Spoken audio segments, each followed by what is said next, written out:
Paul B. Brown is a best-selling author who has written, co-written, and ghost-written numerous bestsellers, including Customers for Life with Carl Sewell, that has been translated into 19 different languages and which continues to sell thousands of copies each month, some 23 years after its initial publication. It's been updated twice. Paul is a longtime contributor to the New York Times.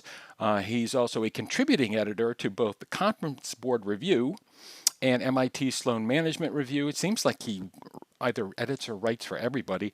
However, he spends most of his time writing books and has worked with internationally recognized senior executives from all different kinds of corporations, nation's largest financial services firms, AT&T. And in all the books he has written, both under his own name as well as those ghost-written books. He has sold more than 3 million copies worldwide and have made every bestseller list you could possibly come up with. A former writer and editor for Businessweek, Financial World, Forbes, and Inc., Paul is graduate of Rutgers College and Rutgers Law School. Wait a minute. He's a member of the New Jersey and Massachusetts Bar, and he's hoping that you don't hold that against him. Okay, fine. A lawyer. My first lawyer interview. Great. You're a writer. I'm joking. Paul, how are you? How's everything? Dave, I thought we were friends, and now you refer to me as a lawyer. I know. I've totally outed you. Sorry about that. I'm interested. A blog editorial posting you did some time ago, actually, on Inc. It had to do with innovation and that apocryphal innovation quote we attribute to Abraham Lincoln and a million other people. And that's the best way to predict the future is to create it. Right.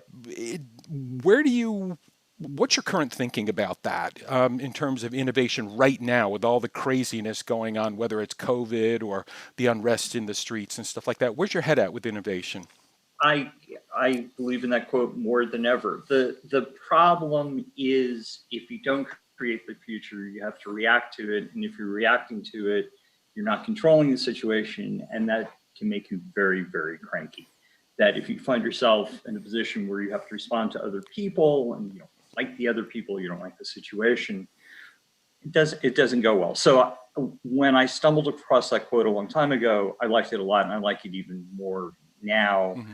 It's not a coincidence. This is how I've lived my life. I haven't had a real job. You rattled everything off, and I thank you for that. But I haven't had a real job since 1993. Well, your mother would not be happy to hear that. You're doing fine. Yeah, I'm sure you're doing fine. I'll tell you a very funny story about that. I went to one of these high schools where they track kids in groups. They divided our graduating class into 10 tiers. In the top tier, which I was 30 out of 30, 15 of those people became doctors. 8 became lawyers, real lawyers, not like me who has a piece of paper. And there was one other, and you're looking at the other. So yes, my mother was not happy. Okay. It's also, I guess, another kind of quote, more of a bumper sticker quote that I sort of like is, don't allow yourself to be a bit player in somebody else's movie of life. You know what I mean? It's like, write your own script here, right?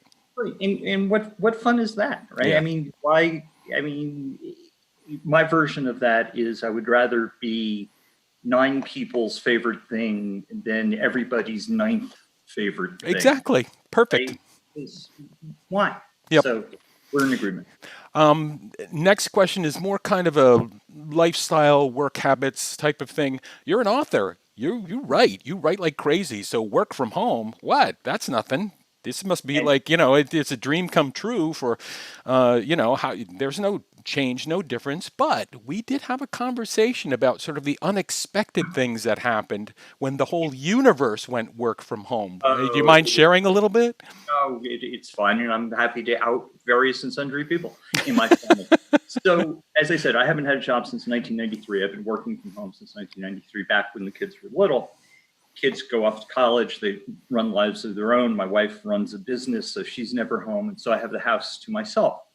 So the pandemic hits, And all of a sudden, my wife is now working at home. I am a type A. My wife makes me look like a sloth.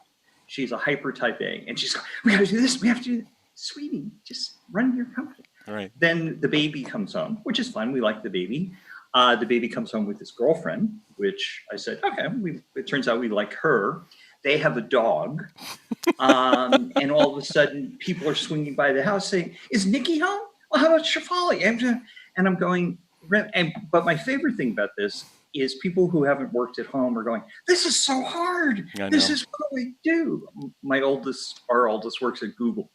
And he was working at home a couple of days a week when he's got little kids, were in school, and now they're home, and he's calling me up, Dad, I can't get anything done. I can't get anything done. What do I do? I said, you like spreadsheets, build a spreadsheet, and 6 to 7:30 exercise, right, or whatever. So yeah, it is interesting to watch other people adjust. I know it's difficult, and I'm reasonably sympathetic, but I'm going, really, I've been doing this for a very long time. You can adjust. And my last question to you is a question I ask everybody, Paul, which is, what lessons have we learned that we must not forget? I think the biggest one, and it actually takes us full circle, is dig your well before you're thirsty. I think everybody sort of went into this reacting because they weren't prepared. Someday I'll get around to having an emergency fund. Oh, wait, I just lost my job. It would have been nice to have an emergency fund. Someday I'll have a plan if they shut down the office. Well, wait, they just shut down the office and you don't have a plan. So you can't come up with a list of things you haven't thought of. You really can't, but you can think of a lot of stuff. So the more you can prepare ahead of time, the happier you will be. And as we started out talking, it will keep you from being forced to react to situations. You'll be able to create the future you want. That's fantastic, because time travel, that's not really a thing, right? Not yet. I'm going to leave that to you to solve. That one's fun. I have to find some more interesting. Maybe I'll interview you, a physicist or something like that. That'd be fun. Paul, it was so great to see you again. Thanks for joining me. Anytime, Dick. Take care.